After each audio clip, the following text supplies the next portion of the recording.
Hello, everyone. This is Jackie Schwab back with the Press Pay Lifestyle Inspired podcast. It's a podcast that does interviews with people like Dana on topics to help our listeners, that's you, find the resources, tools, and support to help them be their best inspired self.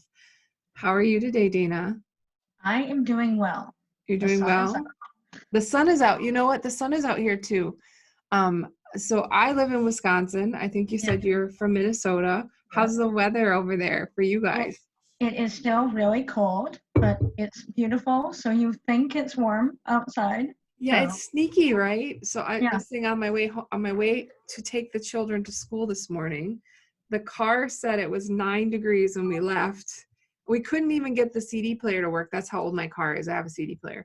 And every stoplight we hit, the temperature went down. It was like 9, 8, 7, 6. By the time we got to school, it's 5. My oldest was like, "Oh my gosh, it's so cold, Mom." I'm like, "I know. We chose Wisconsin. I don't know why, but It keeps the spiders and snakes out. So this is that's true." what And I my tell daughter, myself yeah, every winter. So I'm going to tell my daughter that she's petrified of spiders and they're dead right now. So that's good. you got to use what you can. So, Exactly. So, I just love what you're doing. It's near and dear to my heart. I actually spent the last 3 years building a software application called Mindlight to help family caregivers who are trying to take care of special needs children and or aging parents. I found myself in that position where I had a couple on each side, children that were not special needs, but special needs, and then aging parents. And so, as a certified wellness professional and caregiver, it sounds like that's kind of an area familiar to you. yes, I have been a massage therapist for 20 years. And early on in my career, I was doing some hospice, and I had some family and friends who, I was on their end of life teams. I have a daughter who has brain injury, so that wasn't where I started, but that's where I ended up. And it's a whole different lifestyle of dealing with those things and layering on there. So I had to find different coping mechanisms and different ways to be. Yeah, different ways to be. A lot of people in the caregiving space. So I was affiliated with caregiving.com for a long time. They're kind of a Midwest organization that helps family caregivers. And we often say like caregivers take breaks different than other people, Yes, right? You don't yes, just get to go like, all right, I'm gonna go take a bath, and then your kid like loses their brain, right? right. My daughter, for whatever reason, she's good a lot, and then no one knows why, and she starts screaming like crazy, and that means you get out of the bath. Because wow, we've had knives flying across the room, we've had coffee that got spilled, we've had flour everywhere, we've had foundation does not come off most things. We've had like liquid foundation. So You've learned that. So that's, life lessons. I think, initially when you're going into special needs or any caregiving, things happen to everybody. It's like my daughter. She was one of my frustrations years ago was, she wet the bed. She still wet the bed. I was clean, and I went and talked to some friends, and they're like, well, they're toddlers. I'm like, my daughter's 12 years old.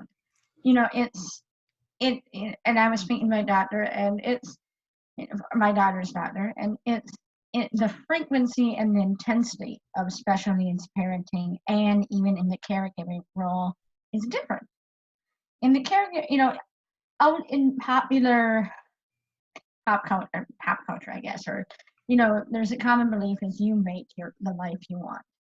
Okay, when you're a caregiver, you didn't choose that. Yes, you can always walk away, but you're not going to. So you can't get into that frame of I'm choosing this, but you have to be able to manage through it and be able to thrive in that role. So, I agree. So a lot of times when I would talk to my well-intentioned friends are like, you choose your life. And I'm like, that aren't working with me. So it's a different layer. We deal with frequency and we deal with intensity. Most typical families, and realistically, there isn't a typical family, understand some of what we're going through, and we can understand some of theirs, but, I never imagined calling the police on my child. I have. We had to for her safety, but it was when you're out at your, other child's soccer game or something, that's not something you're going to bring up, and Yeah. how do you manage your reality with everyone else's and keeping your brain together. Yeah. One of the things that I do talk about, actually, because I feel like if we don't talk about it, it keeps coming about, and there aren't people like us out there to have conversations, but it's all fun and games until it's frequency and intensity are huge, right? So my daughter is 8 and she's amazing and lovely and sweet, and she still craps her pants, right? Right. So we have poop art from an 8-year-old size poop, which is not nearly as insignificant as the 2-year-old poop art. Both are gross, but some's bigger gross, Yeah. And, or if you're helping with if you're like, my mom has emphysema really bad, and there's some sticky, icky stuff there that's not necessarily things that other people are dealing with daily. And I think it does matter, though, how you show up in your head, because Right. I say the difference between family caregiver and a child caregiving is we're a forever caregiver. Right. It's not going to end of life, right? There's not going to be an end for us. There's just going to be an extension, and we're going to get older and they're going to get bigger. Right. And but you're also planning out 5-10 years, because yeah, okay, any parent, especially mothers, are very good at seeing ahead of what could happen. Special needs parents and other caregivers need to do that because there's a cascade effect. But we're also planning for our deaths, but it's not just like what possessions are we splitting up? It's who's going to take care of my daughter? Who's going to take care of, and my other daughter knows that she will most likely be guardian of my other daughter, and it's a different reality, and it's not bad, but it's different, and you have to take care of yourself. And so often what I found is, I think because I'm a massage therapist, that's where people go take a break. They try and renew and revitalize in the massage room. And, I started seeing a lot of special needs and a lot of caregivers because I get the lifestyle. But what I'm trying to do with Vantage caregiving coaching is get there before burnout, get there before the tears, get there before, everything's falling apart. Because you are a central figure in your child's or in your, I should back up, in your loved one's life.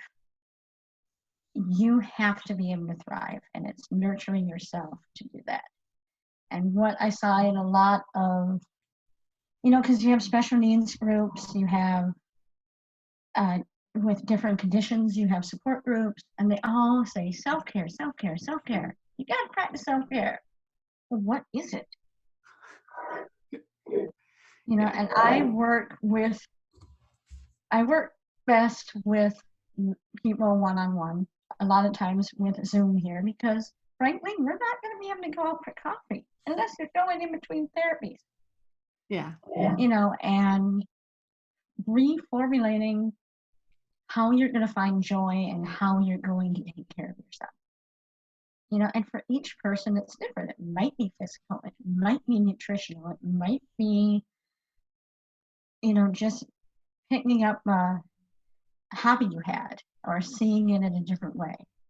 And so often when we get in the caregiver role, and frankly, probably everybody experiences this, but you drill down and this is all you see.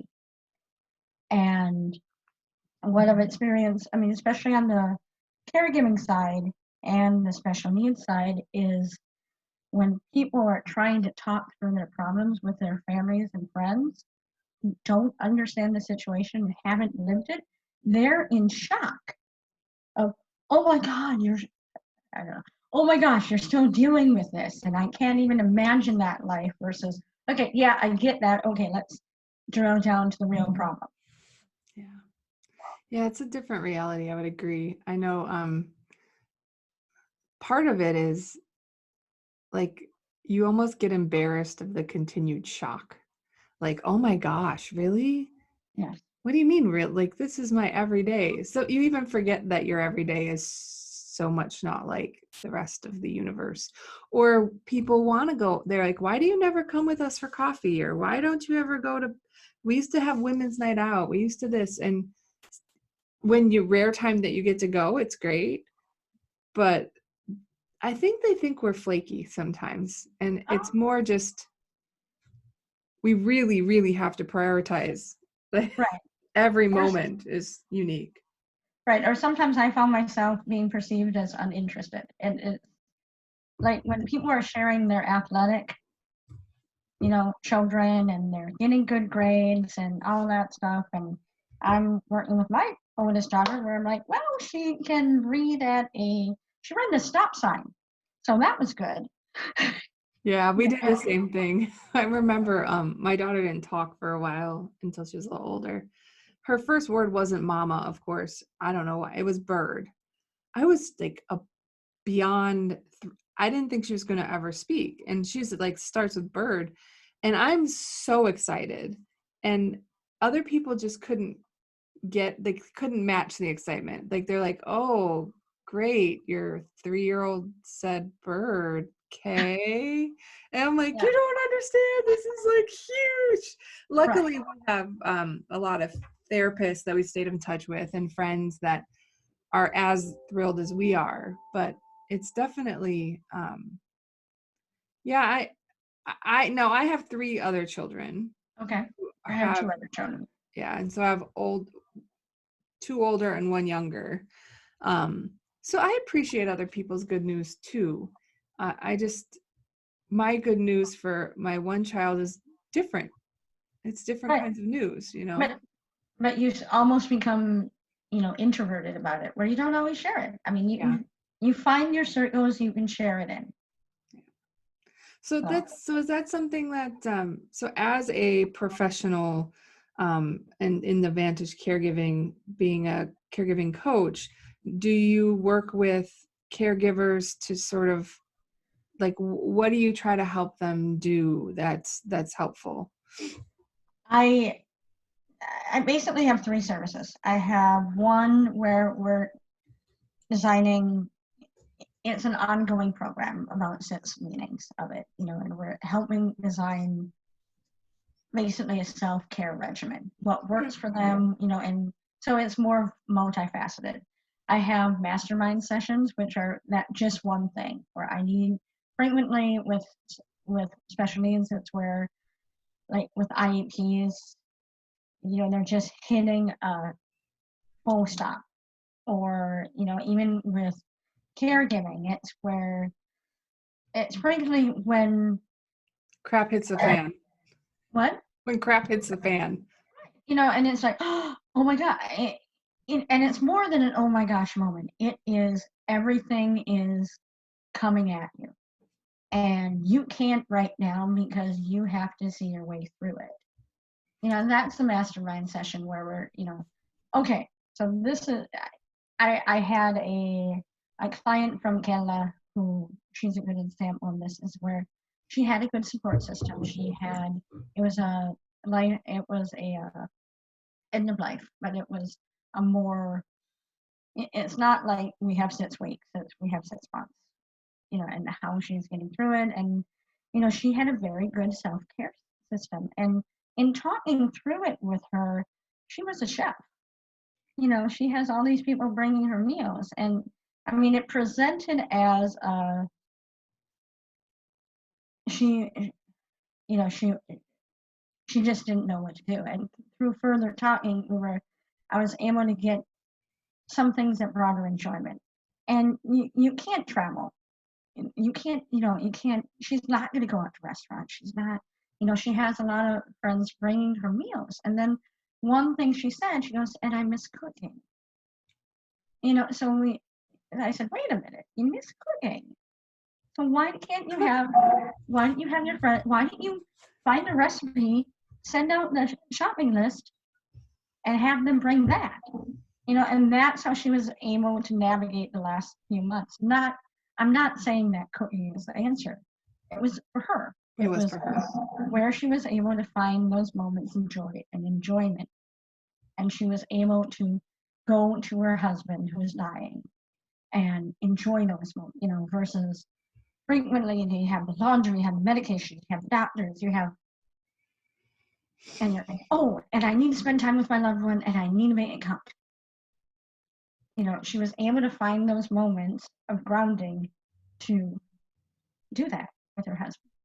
Yeah, and I think of you having been through so many of these yourself and living the lifestyle, you have a lot of experience to pull from to say, well, all right, here's 75 different ways we've tried to make this work. Let's see if one of those happens to work for you, right?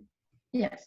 Yeah. So you said 3 services. So you have the ongoing self-care, the mastermind, and what's the third? And then we have the venting session. And this is by far my most popular. And it got put there like a joke because somebody was like, well, what if I just want to vent? I'm like, okay, if you want to call me up and vent, I'll do it. But, that's about 70% of my clients is they call me up and they vent. And I'm not going to judge them. I'm not going to sit there and go, oh my gosh, I can't even imagine that lifestyle. Because I can imagine it. And then I typically will send a follow-up email. I suspect many of them never open it. And, and some people do. I had a client who reached out to me 2 months after we had like 3 or 4 venting sessions. And, she goes, I finally opened up that email. And I was able to put things into a different perspective. So it did help her. But it also helps to vent because I think, as we were talking about before, a lot of people don't quite understand the lifestyle. And they don't understand that you're doing fine, everything's going fine, and all of a sudden something happens and your life turns 180 in a day, and your whole family does that. It was enlightening to me as my oldest daughter recently moved into a group home. And we thought we're handling all of this, and we were in shell shock for like 3 weeks. We were like, wait a minute. We're not watching everything we're doing because we have triggers, things would trigger her, and it would be a yelling, she would scream at us for 2 hours. And this was normal. So it's almost too quiet sometimes, right? It's like getting used to that new vibe. So our daughter's younger, but she gets triggered by like loud noise or something sad on YouTube make her cry, and she's little enough now where you can handle the like physical outbursts, right? But at a certain point, when she's 12 or 16, or it's a different thing. And I do remember talking to other parents, and they just like, I would never let my kid do that. I'm like, yeah, I dare you. Go ahead and try to make her stop. I will pay you. Yes. I think you can make this work. I also found that caregivers, I mean, at first I thought it was special needs, but now I know it's universal with caregivers. Our sense of humor is way different. Yeah, we're a little morbid. Like poop collages. I think that's super funny, but like not everyone does. But I don't know what else to call it. So it's just like poop art, whatever. So, yeah. But I mean, I've done several seminars for different organizations, or not seminars, workshops, where we talk as a group. And, it's interesting for people. One of the activities I go through is helping them figure out what they used to think was fun, and how to bring that into your life now. So, Yeah, I think you do. I think you forget that you're always doing for others. right, You just do, right? Like they say a lot of like moms make it through because they know that there's a eventually the littles get bigger, right? right, And you're like, how do you do it? And you're like, you just do, right? You right, go without sleep, but there's an end. And right, that's, I think, the difference is you kick in like every other mom, right? Every other female or every dad, there's some good caregivers out there that are right, meant to, but we kick in the way that everyone else does. But the problem is there's no throttle down, right? right, It's like that's the way it's going to keep being. right. And And you do that's it why the burn. amazing the first few years. And Yeah. then you hit, I actually found myself in my journey it would be every few years where I'm like throttle down and do everything and we're getting through this. And then I just hit a wall. And you just have to sit back and figure it out. I mean, well, you're figuring out your child's life and your family's life and your extended family's life because life isn't stopping. Yeah. Yeah. Life doesn't stop while life happens, right? It's kind of this Right. catch 22. Well, this is thank you so much for taking the time to explain all of this. So it's Vantage Caregiver, right? And you guys VantageCaregiver.com. Yes. .com, and you guys do three services: your ongoing self-care, your mastermind sessions, and your very popular venting sessions, Yes. which I think that's super cool. And anything I else you'd also like? am sorry. I'm also beginning to do some more talks where I'll go into groups. So not quite at that speaker level, and that's more my anxiety than. You'll get there. I think as you keep building up, right? Yep. But it's wonderful what you're doing. I do think that caregiving, like any other chronic thing, it can be lonely, right? It can Yes. be very lonely, and you can start wondering if you're doing the right thing or if you even know what you're doing. And just having another person there that says, no, you're not crazy. Yes, this is super hard. But now that you're done acknowledging that, what can we do? Like, what Right. can we do to get out of this stuck? But also holding you or challenging you, going, what are you doing for yourself? We know you're not going to take a 2-week vacation, but what are you doing right now? Yeah. I was joking when we were little. It was a funny, I don't know if it's a joke. See, again, our humor, but it's like, I can't wait till I get to go to the bathroom by myself, right? Well, my kids are like 6, 8, 10, and 14. And once in a while I'll get some time alone, but I'm still in the bathroom with kids all the time because, she needs support there. And I'm like, life is just different for us. Right. It's just different. So I guess I'm not looking forward to peeing alone anymore. I have to have a new goal. Yeah, you might want to do some, Yeah, I don't now know it's if the bath by bathroom myself. brought you joy, but we'll need to figure that out. Now it's a bath. Now I'm like looking because my daughter's getting too big for us both to fit in the bathtub. So I'm like, you're gonna have to figure out how you can be in the bathtub by yourself because mommy could totally use some bathtub time. We're working on it. We're gonna get there. Good. Yeah. Well, it was so nice. I'm so glad you took the time out. I know your crazy lifestyle. I know how it is. And I'm so glad that you spent the time with us. And I look forward to maybe we'll get to talk again and see how things are going for you with your Yes. talks and your upcoming speeches. I'm sure they'll be great. All right. Thank you. Thanks so much. Thank you. Bye.